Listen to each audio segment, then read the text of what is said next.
చిగురించబోతుంది. గొప్ప దినాలు నువ్వు చూడబోతున్నావు. నీ యేసుకు సమస్తము సాధ్యమే. గుడ్ మార్నింగ్ దేవుని ప్రియ కుమారుడు, గుడ్ మార్నింగ్ దేవుని ప్రియ కుమార్తె, special good morning to you. ఈ ఉదయమున దేవుని మాట నేను ఆదరించబోతుంది. నీవు దేవుని మాట చేత కట్టుబడుతున్న వ్యక్తి అయితే నువ్వు దినదినము ఒక మెట్టెక్కుతున్నావు అని అర్థం. నువ్వు అనుకుంటున్నావు ఈరోజు నువ్వు క్షీణించిపోతున్నావు, నీ జీవితం నేలకి వెళ్ళిపోతుంది అనేది అబద్ధం, దేవునిలో అబద్ధం అది. ఎందుకంటే యోసేపు జీవితం మనకు బాగా తెలిసిందే. దినదినము నేలకు వెళ్ళిపోతున్నట్టు అనిపిస్తుంది, దినదినము కిందకు వెళ్ళిపోతున్నట్టు అనిపిస్తుంది. కానీ దేవుని గ్రంథంలో రాయబడుతున్న విషయం మనం గమనిస్తే ఇంకా పైకే వెళ్తుంది కానీ కిందకి వెళ్ళలే. చూడండి, తన అన్నదమ్ములు అమ్మేసినప్పుడు, గోతులు వేసేసినప్పుడు, తీసుకెళ్ళి ఇష్మాయిల్కి అమ్మేసినప్పుడు ఆ జర్నీ అంతా ఏం చెప్తుందంటే ఇంక వెళ్ళిపోతున్నాడు, ఇంక జీవితం అయిపోయింది, ఇంక ఈ కుటుంబాన్ని కలవడు, ఇంక జీవితం అక్కడితో ముగించబడుతుంది. ప్రతి సందర్భము కూడా ఈ లోకపు కళ్ళు ఏం చెప్తాయంటే ఈ జీవితం ఇంకా ముగించబడిందనే చెప్తాయి. కానీ యాక్చువల్గా మన దేవుని కళ్ళని చూస్తే ఆ వ్యక్తి ఎక్కడ ఇచ్చింపబడాలో ఆ ప్రాంగణానికి, ఆ ప్రాంతానికి వెళ్ళిపోతున్నాడు. తర్వాత 44 ఇంటికి వెళ్తాడు, ఆ తర్వాత చెరసాలకు వెళ్తాడు. మూవ్ అవుతుంది. ఎక్కడికి మూవ్ అవుతున్నాడంటే ఫరో రాజు దగ్గరకు మూవ్ అయిపోతున్నాడు.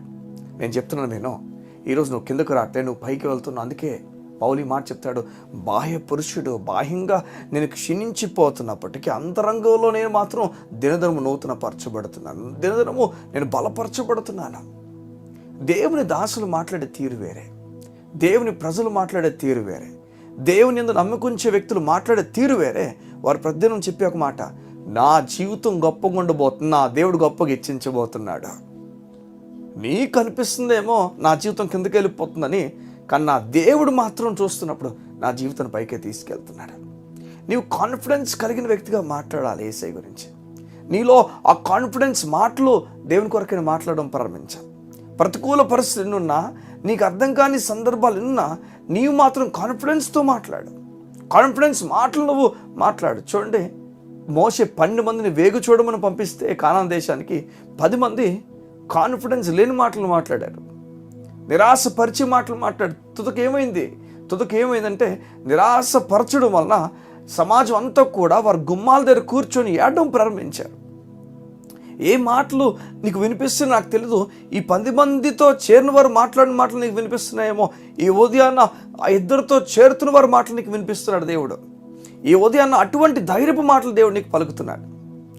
దిగులు పడక, అధైర్యపడక, బెంగపడిపోక, జీవితం గురించి ఆలోచన నీచంగా ఆలోచించొద్దు, కిందకు ఆలోచించొద్దు, పైకే నీ జీవితం అని చెప్పి ఆలోచించు.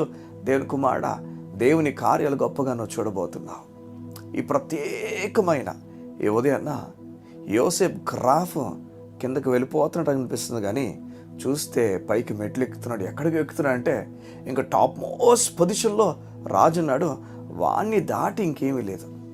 బైబిల్ చెప్తుంది ఆ టాప్ మోస్ట్ పొజిషన్ రాజుని తాకగలిగాడు.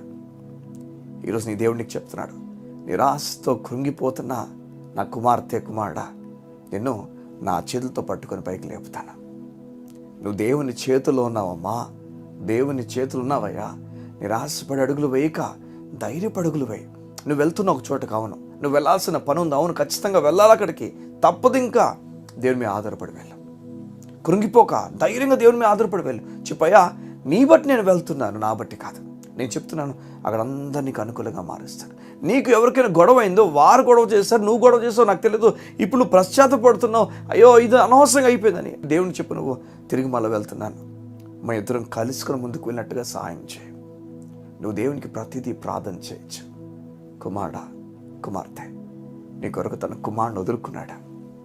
నీ కొరకు తన కుమారుడు వదిలేసుకుని నేలకు నీరు వంపినట్లుగా తన జీవితాన్ని నేలకు వదిలేశాడు.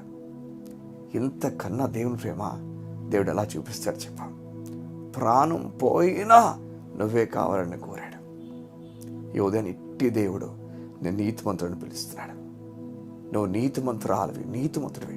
ధైర్యంగా చెప్పు, నా పాపాలన్నీ దేవుడు లెక్కించట్లేదు, నా కోపంగా లేడు, నా పైన ప్రేమ కలిగి ఉన్నాడు, ఈరోజు గొప్ప కార్యం నేను చూడబోతున్నానంతే.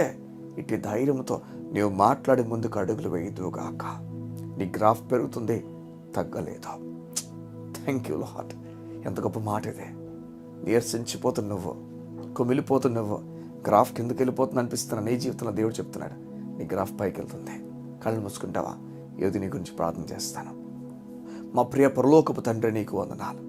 నీ బిడ్డలు వారి జీవితంలో వారి గ్రాఫ్ కిందకి వెళ్ళిపోతుందన్న భయంతో ఆందోళనతో ఉండగా నీ దాసునిగా నీవు నా హృదయంలో పెట్టిన మాటలు వారు తెలియజేస్తున్నాను. ఉదయాన్న నీ బిడ్డలకు ధైర్యమును, సమాధానం, నెమ్మదినిచ్చి ఉన్నతమైన కార్యాలు జరిగించి వారు ఎన్నడూ ఊహించలేని పరిస్థితుల్లో వారి జీవితం తీసుకెళ్ళమని కోరుతున్నాను. నా తండ్రి, వారు మెట్లు కిందకు దిగట్లేదు కానీ మెట్లు పైకి ఎక్కుతున్నారు. వారు ఫరోను తాకున బలాన్ని, కృపను ఇవ్వబోతున్నావు. నీకు స్తోత్రం.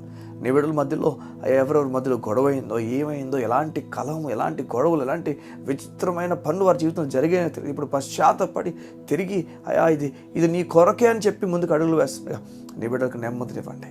నీ కృపచేత అంతా వీరికి అనుకూలంగా మార్చమని అడుగుతూ యేసు నామమున ఈ దినము ఉన్నతమైన కార్యాలు బిడ్డలు చూచునుగాక. ఉన్నతమైన కార్యాన్ని బిడ్డలు చూచునుగాక. యేసు నామమున ప్రార్థించుచున్నాము తండ్రి. ఆమేన్, ఆమేన్, ఆమేన్. ఈ ఉదయమున దేవుని బలమైన కార్యము నువ్వు చూడబోతున్నావు. స్తుతించు, ఆగక అని స్తుతించు. చెరసాలైన అది బదులైపోతుంది. God bless you. See you tomorrow.